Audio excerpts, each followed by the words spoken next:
saya masih ingat di ujung 2024, menjelang 2025. Waktu itu pajak 12%. 12%. PPN itu kan sudah sangat firm.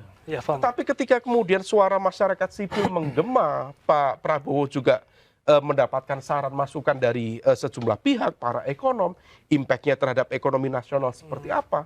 Beliau punya kebijaksanaan tersendiri untuk menimbang sekali lagi mana maslahah dan mafsadat yang jauh lebih baik, dan itu kemudian beliau putuskan. Lah di level itu, jadi asbabul wurud dari statement Kang Sekjen Partai Demokrat, kita memberikan dukungan kepada Pak Prabowo, itu konteksnya kita makmum di level itu. Jadi ya, kita makmum. Karena memang imamnya kan Pak Prabowo kan. Mau masbuk atau tidak kan sudah ikut dalam jamaah. Jadi tidak masalah. Artinya bahwa dalam konteks ini sudah menjadi satu kesepakatan kolektif bahwa evaluasi terhadap sistem ini penting. Dan satu lagi Mas, saya agak unik ya. Saya beberapa waktu, mungkin tahun lalu ya, saya kedatangan tamu dari National Cheng Kung University, namanya Profesor, saya manggilnya Profesor Sung, Jojen Sung dari Cheng Kung. Saya waktu itu bertanya, karena saya sedang melakukan riset terkait dengan konteks transformasi ekonomi di negara-negara Asia Timur ya. Karena kalau misal kita bicara transformasi ekonomi kan rujukannya Asia Timur.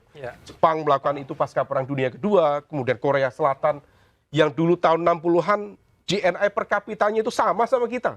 Sekarang bisa 5-7 kali lipat di atas kita. Kemudian Taiwan sendiri, kemudian sekarang China. Pertanyaan saya sederhana. Saya tanya Prof. Sung, terkait dengan konteks transformasi ekonomi, economic transformation in East Asian countries, what kind of political system which is suitable to support the economic transformation? Dalam bayangan saya, dia orang Taiwan, dia scholars, profesor dari Taiwan yang dalam kepalanya perspektif ekonomi politiknya sangat American minded. Tapi dia juga melihat bagaimana situasi yang ada di Asia Timur saat ini. Jawaban dia di luar ekspektasi saya. Saya pikir dia akan menjawab tentang demokrasi. Tetapi jawaban dia bukan demokrasi. Karena itu akan relatif menciptakan chaotic situation. Maka dia menyarankan waktu itu sesuatu yang jauh lebih efektif. Mungkin dalam balutan centralized, tetapi tidak membuka ruang, tidak menutup proses dialog, proses partisipasi. Tetapi tetap kemudian harus efektif di dalam satu komando yang lebih kuat dan lebih tegas. Nah ini yang kemudian menjadi sebuah refleksi bagi saya pribadi waktu itu. Kok unik juga ya, dalam perspektif teman Taiwan ini juga punya pandangan seperti itu. Tapi terlepas dari itu, kita sudah berkomitmen Indonesia bahwa demokrasi tetap menjadi sebuah pilihan kita. Kita juga percaya di antara sekian banyak sistem politik yang ada, demokrasi still the best. Tetapi bahwa bagaimana kita menciptakan substantive democracy, bukan hanya procedural democracy, itu menjadi hajat bersama. Bukan hanya partikel 1-2. Kita juga membuka telinga, membuka mata terhadap saran masukan dari elemen civil society yang lain. Oke, ini kita balik dulu ke Mas Rifki ya, soal tadi demokrasi. Bahwa masyarakat sekarang ini kan, terutama beberapa bulan ini, mulai melek sama demokrasi. Mulai melek sama ke hak mereka untuk memilih gitu kan, terutama melihat kebijakan-kebijakan pemerintah yang dirasa unik gitu kan. Mereka mulai di medsos, tunggu kami 2029 gitu. Gue tandain lu, bahasa gitu kan, bahasa masyarakatnya. Tapi tiba-tiba pemerintah menggulirkan wacana ini. Kalau dari perspektif Mas Rifki sendiri gimana itu?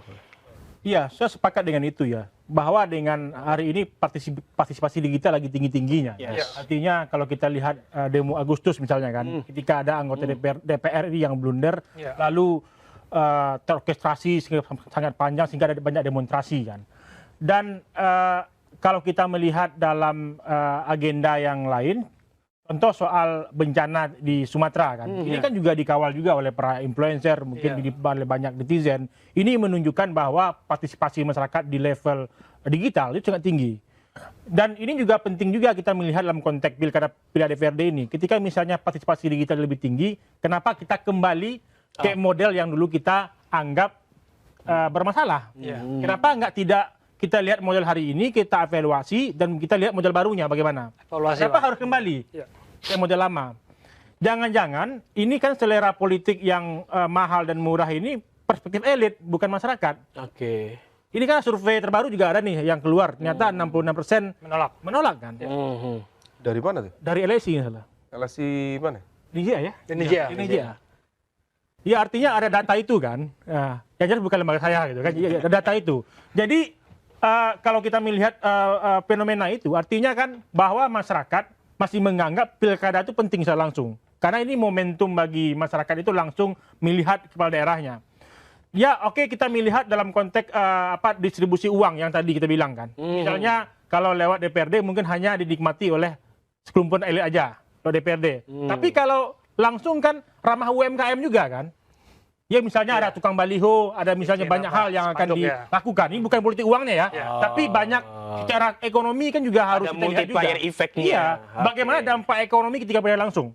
Dan bagaimana dampak ekonomi di pilkada lewat DPRD. Ini kan juga penting juga kan. Karena ada juga, ini kan musim juga panjang, kita nikmati beberapa periode terakhir.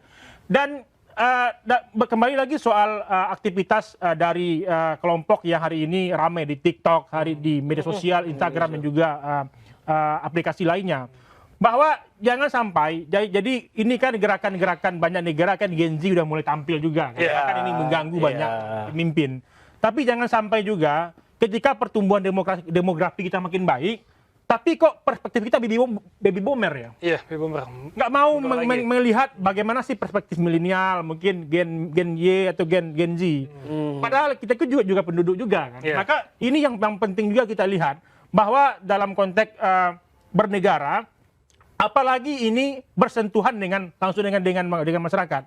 Hari ini misalnya ada soal bencana, soal berbagai keluhan, kan mereka kan langsung mengadu ke kepala daerah.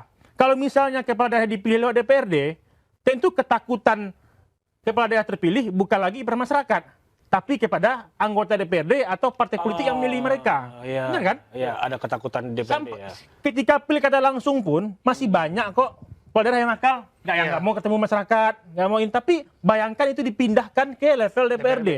Nggak ada kepentingan, nggak ada misalnya MOU antara masyarakat dengan rakyat, misalnya dengan ancaman bahwa ketika lu nggak peduli dengan masyarakat, nanti lu nggak akan dipilih lagi di periode selanjutnya. Jadi bisa jadi nanti kepala daerah kalau dipilih DPRD, dia akan dalam tanda kutip mengabdi kepada DPRD dibanding mengabdi kepada masyarakat. Iya, lebih logis. Karena memang nggak ada kepentingan apapun mereka dengan masyarakat. Karena mereka dipilih lewat DPRD. Itu tuh belum lumrah saja kan. Nggak ada kekhawatiran bagi kepada yang terpilih itu akan diganggu di pilkada selanjutnya. Karena itu lewat DPRD. Tapi ada poin yang cukup menarik. Mungkin juga akan nanti disinggung oleh Mas Umam. Jadi kalau misalnya pilkada lewat DPRD ini juga akan mengganggu partai-partai kecil. Mungkin kita melihat ada partai-partai yang misalnya dia itu nggak masuk parlemen nasional. Tapi dia punya beberapa kursi di parlemen daerah. Tapi dengan modal, karena dia punya kader dan cukup populer, dia mampu kok memenangkan pilkada. Tapi ketika misalnya, kalau kita lihat hitung-hitungan MK, ini kan pileg 2009 kan, kalau kan 2 tahun 2031 pilkada. Kalau misalnya kita menetapkan pilkada via DPRD, saya yakin partai-partai besarnya akan bertarung habis-habisan di pileg. Bahwa memenangkan kader di pilkada DPRD tingkat daerah bukan hanya kepentingan partai untuk menang di daerah, tapi kepentingan untuk memenangkan pilkada 2031. Dan ini pasti lumrah. Kalau kita lihat peta hari ini, tentu Demokrat juga akan dirugikan. Karena kalau kita lihat peta kan kayak Golkar, Gerindra juga akan diuntungkan dalam konteks hari ini. Dan ketika misalnya ini siapa yang menguasai pilkada 2031, pasti dia akan melihat peluang besar di 2034 di Pilpres atau Pileg. Karena secara nggak langsung, penguasai daerah adalah ruang pertama untuk bersosialisasi kan. Bagi partai untuk membangun basis. Ketika misalnya partai-partai kecil nggak mampu, mereka punya kader bagus tapi nggak bisa negosiasi di level elit DPRD, mereka nggak akan punya ruang untuk memenangkan pilkada. Artinya partai mereka makin mampus di 2034 karena nggak ada ruang untuk menghidupi partainya. Kecil-kecil bang nggak ada. Dan saya rasa ini akan menguntungkan partai besar. Para investor ujung-ujungnya akan bermain di pileg karena mereka punya kepentingan untuk memenangkan orang di pilkada lewat DPRD. Ini juga penting juga dilihat oleh partai politik lainnya. Karena memang saya rasa Demokrat juga akan dirugikan. Makanya saya membaca hari ini, Demokrat mungkin di langit dukung DPRD, tapi di bumi dia pasti dukung langsung. Nah.